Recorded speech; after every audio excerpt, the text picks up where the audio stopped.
Ashamaa harka fuudhee jaalatamtootaa fi kabajamtoota hordoftoota Hinaattuu bee akkam jirtu fayyaa keessanii ani nagaa kootii galata rabbii baga nagaa taatan isiniin jecha har'a akkuma beekamu anillee gaddanatti dhaga'amee gadda obboleettii teenya Hayaattuu bee jechuudha hedduu tokko kan na gaddisiise jechuudha fi akkasumallee maatii firoottan akkasuma hiriyoottan ishii hundaafuu jechuudha jajjabinaan hawaa akkasumallee obboleettii teenya rabbiin kan jannataa ishii haa taasisu jechuun hin barbaada akka wallaalummaa kootiitti garuu balaan akkanaa kun hedduu tokko nama rifachiisa hedduu tokkollee namatti dhagahama baay'ee tokko na gaddisiise baay'een gadde isin jechuun jaaladha kan onnee nama cabsuudha fi abdii nama kutachiisudha jechuudha obboleewwan keenya gola namaa mana namaa keessa jirru hundi keenya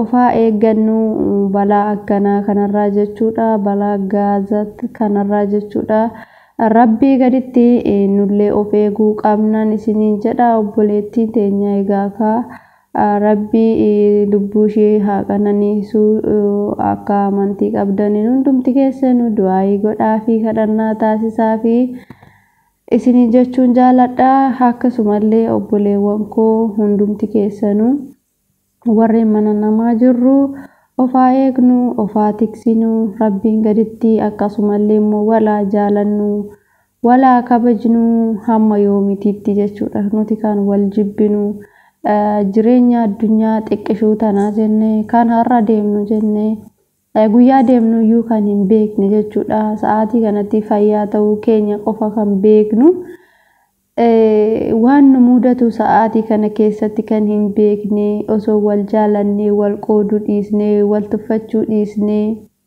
namummaa keenyan qofa wal jaalannee wal kabajnee hanga ardii tanarraa deemnutti osoo wajjin jiraannee gaariidha isin jechuun jaaladha sababni isaas jireenya addunyaa tanaa tanuma argine tana jechuudha kanuma waliin argine tanaadha baay'ee jechuudha jireenya addunyaa tanaa xiqqishuu fi yeroon ishii kan hin beekamne jechuudha hangam irra jiraannu kan hin beekamnedha kanaafuu hamma dandeenyuun waan gaarii hojjennu waan gaarii walirraa haa barannu waan gaarii walaa barsiisnu hamma addunyaa tanarra jirrutti sa'aatii kanatti maal akka hojjechaa jirruu fi maal akka hojjechuuf yaannu fi akkasuma akka addunyaa tanarraa yeroo gabaabduu fi yeroo deemnu hin beeknetti akkasitti ilaallee too wal jaalannee wal kabajnee wal kunuunsinee nama wajjin jiraatu nu haa taasisu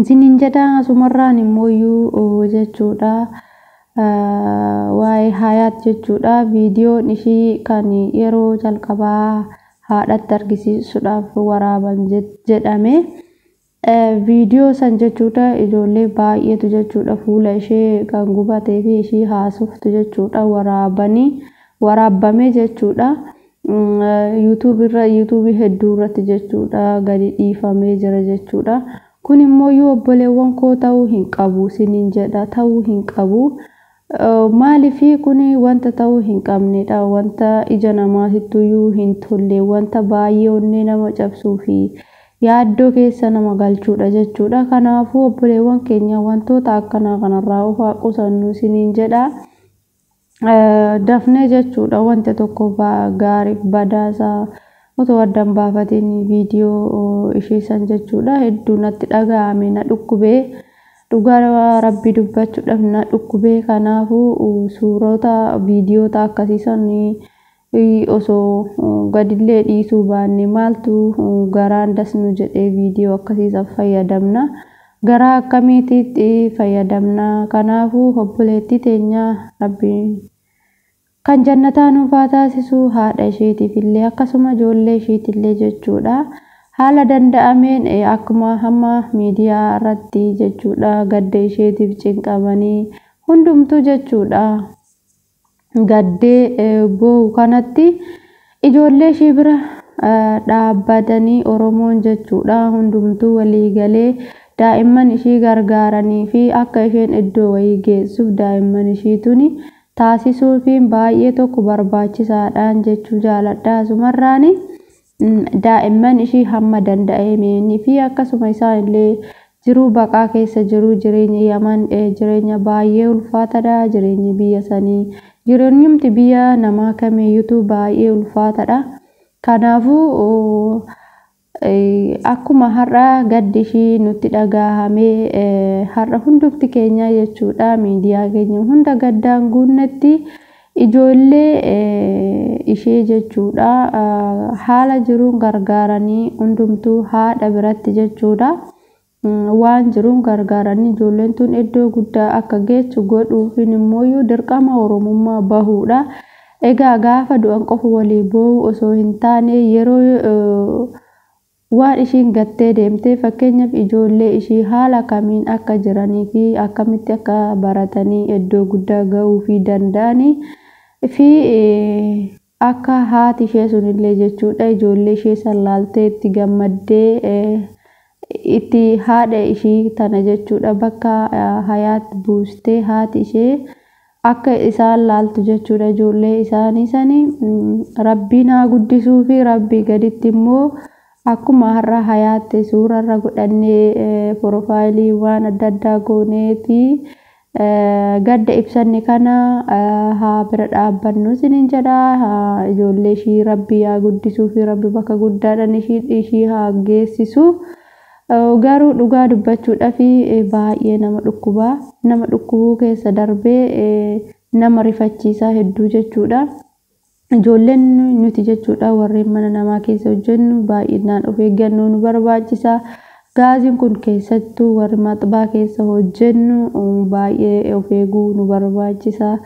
Kun immoo tasa ta'a waan ta'eef rabbii gaditti of eeggachuun barbaachisaadha. Rabbi nu haa eeguu, rabbi nu haa tiksuu.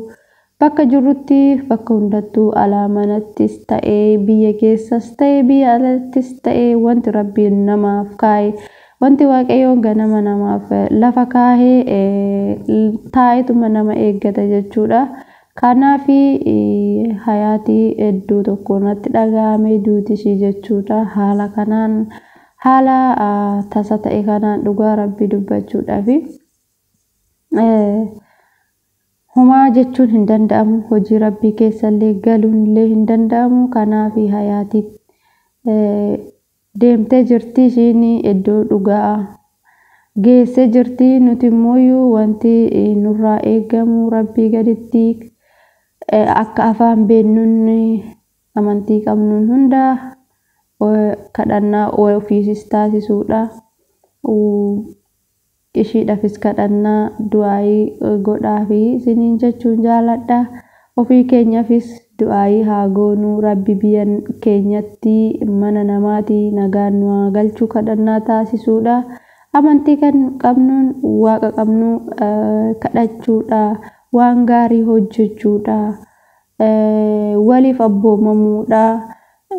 Waan gaarii waliif yaaduudha. Wal jaalachuudha. Tokkummaa hawuudha. Jireenya addunyaa tunarra akkuma arginu kana waan ta'eef jaalala tokkummaa nuuf haa kennu isiniin jechuun jaaladha. Rabbiin wal nu haa jaalachiisu kanuma jechuun barbaada. Obboleewwan koo iddoo itti dogoggoretti iddoo ani immoo balleessetti na sirreeffadhaa na gorfadhaa isiniin jedha. Waan natti dhagahamedha jechuudha kuni wanta natti dhagahame tokko immoo anillee maalifan dhiisaa yoon dubbadhe gaddaa obboleettitii yaatii fi akkasuma gorsa xinnoo qabu tana hiriyoota kooti yoon qoode hoo jedhee tanan gama keessan dhufe jechuudha. Egaa warri na dhaggeeffattanii na faana turtanii hundumti keessanuu galatoomaa ulfaadhaa. Isinitti yoo toleera like, share, subscribe gochuudhaan hiriyoota keessan biraan viidiyoo kana gahuu hin dagatinaa isiniin jedha. Nagaan naa jiraadhaa bakka jirtanitti isiniin jedha. Rabbi sinaa eeguu hunduma keessanuu haala fi bakka jirtanitti balaa hamaa Rabbi sinirraa haa qabu. Waaqayyo sinirraa haa qabu. Hunduma keenya nu haa eeguu. Akkatti bahan galuu akkatti bahan beeku malee akkatti galan hin beekanii obboleewwan koo waaqayyo nu haa eegu isiniin jecha. Horaa bulaa deebanaa kan du'eef jannataa kan jiruuf immoo jaalalaaf tokkummaa maatii fi firoottan hayaattu bee akkasuma hiriyoottan isheetiifis immoo jajjabina irra deebiidhaan nan hawwaa isiniin jechuun jaaladha. Bakka jirtanitti nagaa fayyaa jaalala tokkummaan isiniif hawwaa. Waan na faana turtanii na dhaggeeffattanii fi hedduu galatoomaa ulfaadhaa isiniin jechuun jaaladha. Nagaan turaa obboleewwan koo hamma viidiyoo biraatiin walitti deebinutti.